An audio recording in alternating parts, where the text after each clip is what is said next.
Alright, it is turtle time. We have TMNT Journeys issue 2 from Peter Laird and Jim Lawson. Cover by Jim Lawson and Michael Dooney. This is a reprint of issue 2 of the 2001 Teenage Mutant Ninja Turtles series. Freshly re-released by IDW. Michelangelo is the turtle on this cover, if you are curious. And here is our credits page, which I truthfully don't have to show since I do use the correct names for Turtles comics. It's only the big-headed pricks at Marvel and DC and stuff like that which I call by the wrong names. Partly because they are the sort of people who would be upset and offended that they are not being properly credited. Anyway, Michelangelo is in bad shape. I don't know how much I have to go over because issue 1, my review of issue 1, it had okay views, but like 0 comments and not many likes, which I take to mean you love this and want to see more of it. Issue 1, the big development was that Michelangelo was struck by a bus. He was chasing after Donatello, and a big-ass bus smacked him hard. And now he is being treated in an ambulance. And he wakes up and he freaks out, and then he tries to escape. And it's a bloomin' flying ambulance. It is a Ambo. And so he falls, and there is our cover image. But fortunately, he is saved by a winged superhero called Raptor. I'm a bit on the Turtles world being completely swamped with super characters like this. Last issue had Magnarok, and we don't see any more of him in this one. But I think all these other superhero type characters can distract away from the specialness of the Turtles themselves. Back at the Turtles' den, we have Raphael and Leonardo. They don't know about Mikey's accident, and they assume that him and Donatello will just get back when they get back. Like the Power Rangers, they'll be done when they're done, so stop asking. Linkara is shaped a bit like a turtle, isn't he? There is a lot of midlife sort of stuff here. That is one of the things with this series. They're not teenagers anymore. They are in their 30s, and a lot of their chats are about decidedly mundane, everyday shit. It's actually refreshing to see it treated as a fact of life, instead of as a miserable, dreary onslaught of ennui. They're not fat, they're not useless. Their lives are just a bit more boring as they have gotten harder. Of course, when it comes to the Turtles and being harder, there's a Last Ronin as well, which Peter Laird was also involved with. I have that, but I have yet to read it. I think that is the opposite of this. That is more like Batman Returns, whereas this is more like, I don't know, watching Spider-Man submit a tax disc. Back with Michelangelo, he is now in a hospital, and your first response is likely the same as mine, which is, how the hell do they know how to treat a mutant turtle? We start seeding or setting up that this is maybe not kosher, that it's something a bit sinister or illicit. The nurses and the doctor want him to stay in his room and not leave. But then he does, and the hospital seems to be empty. And then we have the reveal that it is filled with odd and unusual people and mutants. Now, believing that something is definitely amiss, Michelangelo starts trying to fight the muscled orderlies in an attempt to escape. The fight and confusion is broken up by Pat, also known as Zippy Lad, who Michelangelo has met before, and he is a patient there. We learn that this is a secret hospital for superpowered or mutant people.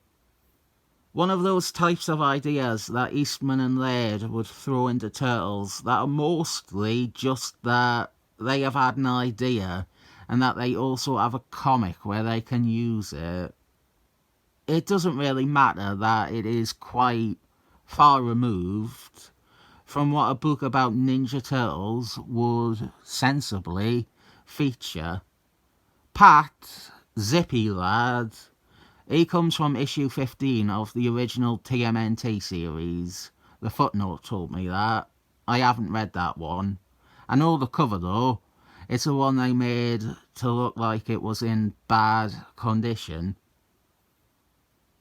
This hospital, as an idea, it's an alright concept.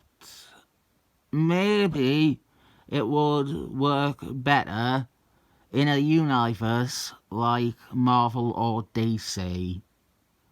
I feel that it really does make it feel like the Turtles are very unimportant in their own world. When you have so many Supermen running around, why aren't they the ones saving the day all the time instead of the 4 Turtles? Why hasn't a Batman or a Spider-Man shut down Shredder? Back with the other Turtles, Casey Jones has come to crash with the boys, and Donatello runs in with the exciting discovery he made last issue. I don't think I even pointed it out, not properly. He discovered an armoured van hidden in the subway. And now he and Casey are going to fix it up. A nice little project for them. Maybe it'll become like the party wagon. There's some mystery about where it comes from. It seems like it was used in a robbery in the 70s. And there is some great art of decomposed bodies which belong to the robbers. We then jump over to our other 2 plot lines. First is Master Splinter with Shadow Jones. Shadow Jones, she is dating some guy called Jay, and there's some awkwardness in their relationship because she keeps pushing him back every time he wants to meet her elusive grandfather, Splinter. There was someone, I would assume a Turtles fan who has no idea how bad a YouTuber I am, explained Shadow in the comments last time. She comes from City at War, the big story arc at the end of the first Turtles series. I've only read 1 issue of that. This one you see in the cover of here. It's pretty good. Shadow wasn't in that one, but she was just a kid or a baby back then. They mention her on one page, I checked. When Casey marries April's sister, they mention a baby. It was in the Best of Karai one-shot, and that was one of the first stories in those one-shots that was actually in the original black and white. Rat King was in that issue a lot too. Love me some Rat King. The final thing is checking in on the Utrom. They are in space, and this is going too slow to really work up that much interest. They are building stuff on the moon.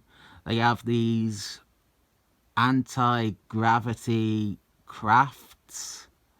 I don't know, it's all a bit vague. Next issue is released in December.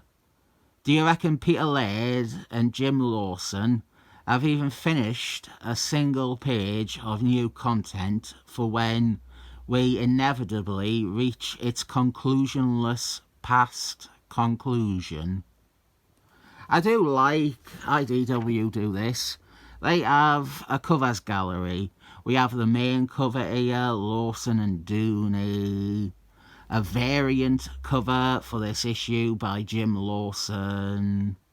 Now, Jim Lawson, there is a guy whose art has seriously dipped with age. I am maybe even a bit concerned how any new content will look with him drawn it. And our last variant features Casey Jones, which is a nice piece of artwork, but not really relevant to the issue. Casey Jones didn't do much in this one. That is issue 2 of The Journeys of the TMNT. I feel we are still in the position of waiting to see where this goes. Don't post spoilers, by the way. I know it is a 24-year old comic that they are reprinting. It's shitty to go, oh, but it turns out in issue 9 that this Michelangelo is actually a scroll. Don't do that. I'll give you 7 thumbs up if you can resist from doing that.